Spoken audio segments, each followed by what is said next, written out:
महाभिनिष्क्रमण से बुद्धत्व तक का मार्ग। पिछली कहानी में हमने देखा कि कैसे राजकुमार सिद्धार्थ ने दुनिया के दुख को अपनी आँखों से देखा। एक बूढ़ा व्यक्ति, एक बीमार व्यक्ति, एक मृत शरीर और एक शांत सन्यासी। इन 4 दृश्यों ने उनके मन को पूरी तरह से झकझोर दिया था। उन्हें यह एहसास हो गया था कि उनके महल का सुख केवल एक भ्रम है और जीवन का असली सत्य दुख और पीड़ा में छिपा है। आज हम एक ऐसे क्षण के साक्षी बनेंगे जिसने इतिहास को हमेशा के लिए बदल दिया।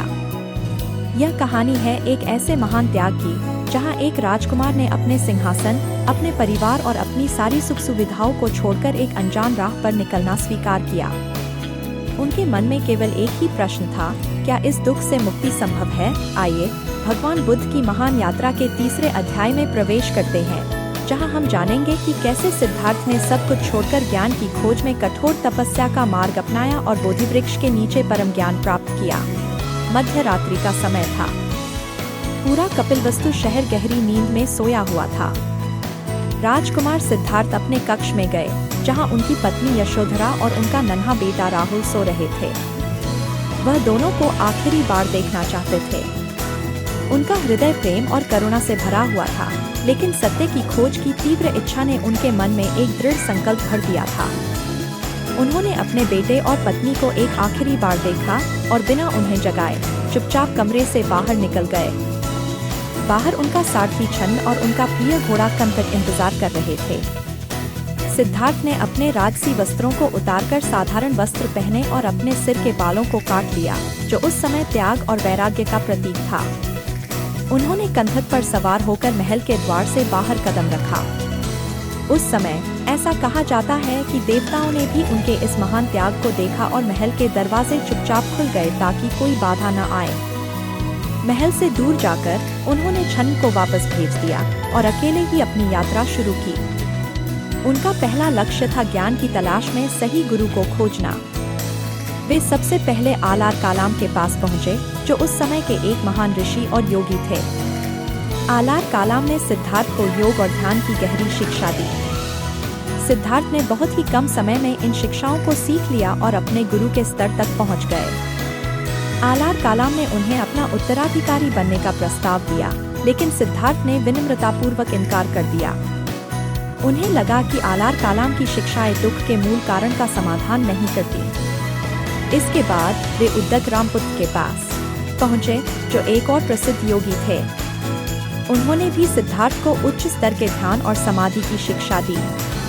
एक बार फिर सिद्धार्थ ने अपने गुरु को भी पीछे छोड़ दिया, लेकिन फिर भी वे संतुष्ट नहीं थे। उन्हें लगा कि यह सब आत्मज्ञान तो देता है, लेकिन संसार के दुखों को समाप्त नहीं करता। सिद्धार्थ ने यह महसूस किया कि उन्हें अपनी राह खुद ही खोजनी होगी। वे अपने 5 साथियों के साथ उरुवेला नाम की जगह पर पहुंचे, जहां उन्होंने कठोर तपस्या शुरू की।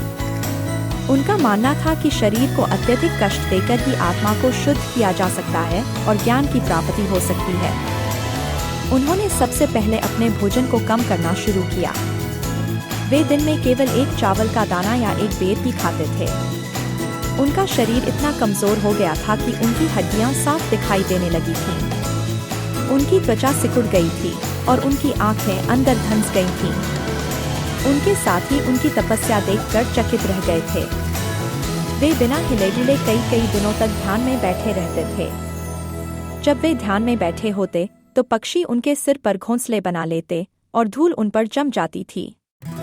उन्होंने अपनी सांस को भी इतना नियंत्रित किया कि वे कई मिनटों तक बिना सांस लिए रह सकते थे। उनका मानना था कि शरीर को जितना अधिक कष्ट मिलेगा, आत्मा उतनी ही शुद्ध होगी। 6 साल तक सिद्धार्थ ने यह कठोर तपस्या की।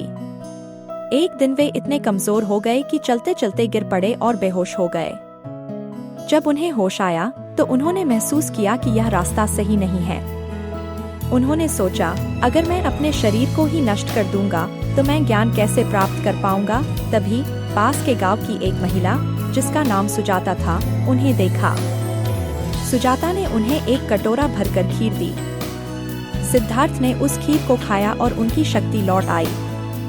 उनके 5 साथियों ने जब यह देखा तो उन्हें लगा कि सिद्धार्थ ने अपनी तपस्या छोड़ दी है और वे फिर से भोगविलास की तरफ लौट गए हैं। वे निराश होकर उन्हें छोड़कर चले गए। सिद्धार्थ अकेले रह गए, लेकिन उनका संकल्प और भी मजबूत हो गया था। उन्होंने अब मध्य मार्ग को चुना, न तो शरीर को अत्यधिक कष्ट देना और न ही अत्यधिक सुखों में रहना। वे बोधगया में एक पीपल के पेड़ के नीचे बैठ गए।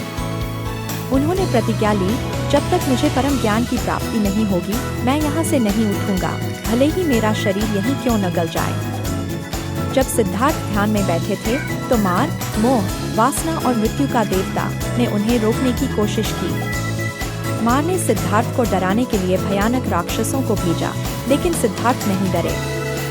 फिर मार ने अपनी सुंदर पुत्रियों, जो वासना का प्रतीक थीं, को भेजा, लेकिन सिद्धार्थ का ध्यान नहीं टूटा।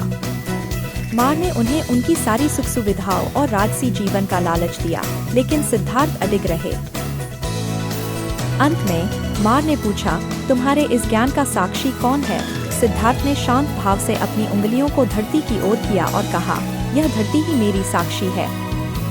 इसी क्षण धरती कांप उठी, मानो वह सिद्धार्थ की गवाही दे रही हो। मार हार मान गया। सिद्धार्थ ने अपने ध्यान को और गहरा किया। उन्होंने अपने सभी पिछले जन्मों को देखा, संसार के दुख और उसके कारणों को समझा। उन्हें यह एहसास हुआ कि दुख का मूल कारण हमारी लालसाएं और इच्छाएं हैं। और फिर वैशाख पूर्णिमा की रात को, जब वे 35 वर्ष के थे, उन्हें परम ज्ञान संबोधि की प्राप्ति हुई। वे अब बुद्ध कहलाए, जिसका अर्थ है ज्ञान प्राप्त व्यक्ति। उन्होंने 4 आर्य सत्यों और अष्टांगिक मार्ग को खोज निकाला। और इस तरह एक राजकुमार ने अपने महल का त्याग किया, कठोर तपस्या की और अंततः बुद्ध बन गया। उन्होंने अपनी खोज पूरी कर ली थी। उन्हें दुख का कारण और दुख से मुक्ति का मार्ग मिल गया था, लेकिन यह तो केवल आधा ही सफर था। उन्हें अब इस ज्ञान को दुनिया के उन लोगों तक पहुंचाना था जो दुख में थे। अगली कहानी में हम जानेंगे कि ज्ञान प्राप्ति के बाद बुद्ध ने क्या किया। हम उनके पहले उपदेश, धर्मचक्र प्रवर्तन के बारे में जानेंगे और यह भी जानेंगे कि कैसे उन्होंने अपना पहला संघ स्थापित किया और दुनिया को ज्ञान और करुणा का संदेश दिया। तो जुड़े रहिए हमारी अगली कड़ी के साथ, जहां हम देखेंगे कि कैसे बुद्ध ने अपने ज्ञान से दुनिया को प्रकाशित किया। जय भीम। नमो बुद्धाय।